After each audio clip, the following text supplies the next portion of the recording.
Just a quick disclaimer that all comments made in this video are just my own opinion on the situation. Please don't send hate to anyone involved in this video.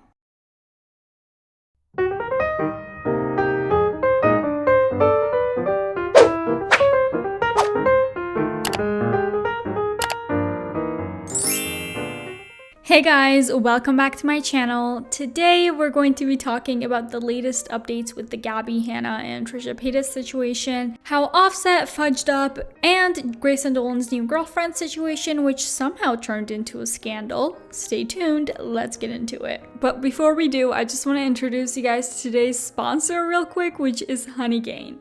Honeygain is the first ever application that allows you to make some pocket money just by simply sharing your internet connection with its network. The internet you share is used for such cases as price comparison, brand protection, ad verification, and others. So if you have Windows, Mac, or Android, all you need to do is sign up, install the app, and keep it running. That is it. For the internet you share, Honeygain pays you credits, and when you have collected $20, you can get a payout. You don't get to earn millions and millions of dollars from it, obviously, but you can just earn enough to cover your Netflix or Spotify subscription, or spend the money as you wish. It takes around 48 days to reach around $20, but considering the fact that it requires zero effort, it's definitely worth it. One more thing, if you join Honeygain with the link in the description below or using my promo code HOTT, you will get your first $5 for just signing up. So don't wait any longer and join Honeygain today. Thank you so much to Honeygain for sponsoring this video. Okay, on to the video. So, quick update on the Gabbie Hanna versus Trisha Paytas situation. As you guys know, if you've watched my last video on Trisha Paytas,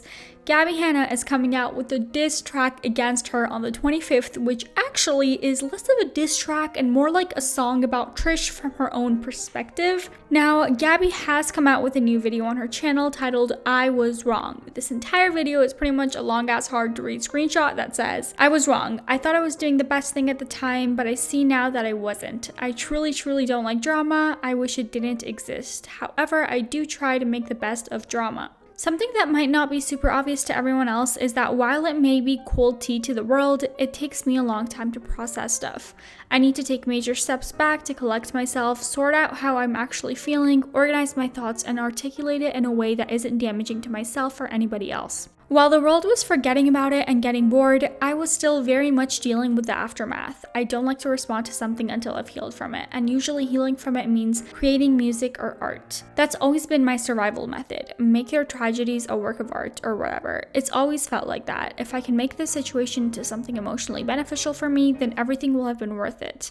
That being said, I don't need to talk about it all the time. I can just create the thing and let it be. I can allow the healing portion of it be just for me and be proud of what I made. As much as I love to explain the inspiration behind my music, some things don't need to be spoken. I'm still trying to figure out that line between engaging in drama and defending myself. Sometimes it really does feel from my end that people are allowed to say whatever they want about me, but if I respond in any way, then I'm stirring the pot. Or if I express my side or that it hurts me, I'm playing the victim. I do believe there's a fair difference between starting drama and not allowing someone to walk all over you. So on one hand, I don't feel comfortable setting the example that you shouldn't defend yourself when someone is mocking, harassing, or spreading rumors about you. But on the other, it doesn't feel like I really set the right example in giving this attention the way that I did. I'm still processing this as well, so I'm sure I'll find the answer in a few months to a year or so. All I know right now is I don't feel good about it, so there's probably something wrong. Anyway, I'm sorry for sending so many mixed messages in the last few weeks. I realized that my actions aren't aligning with my words. I saw this move as something that would hopefully smooth over a situation that seems to be never ending. But if I was a wiser woman or had a drop of common sense, I would have realized that the one thing that won't end it is continuing it. There's not many people who can give advice on these situations because realistically, not many people have lived this experience or could even fully imagine it. I'm kind of flailing trying to figure out on my own. I appreciate all your patience with me as I navigate whatever the fuck it is that I'm doing. I promise that moving forward, I'll try to handle it in a way that makes me feel more proud and give you something to be proud of.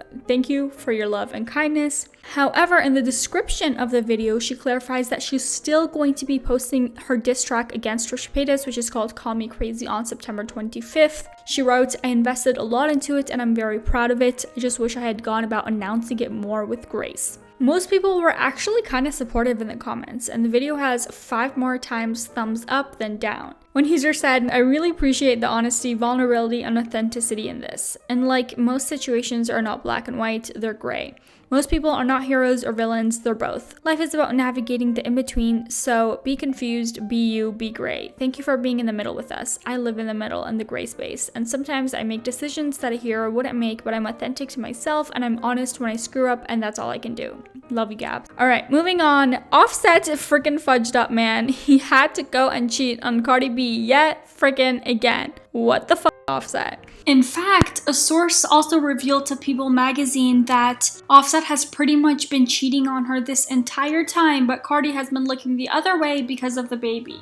So Cardi goes and files for divorce, thank God, at an Atlanta courthouse on Tuesday, saying the marriage is, quote, irretrievably broken and, quote, there are no prospects for a reconciliation. If you guys didn't know, in January 2018, Cardi outwardly confirmed that Offset was at the center of a sex tape cheating scandal, only 3 months after the couple had secretly tied the knot. At the time, Cardi gave him a second chance. They split up for a bit in December 2018 and then got back together eventually when he apologized publicly, whole thing, but once a cheater, always a cheater, I guess? I don't know, man.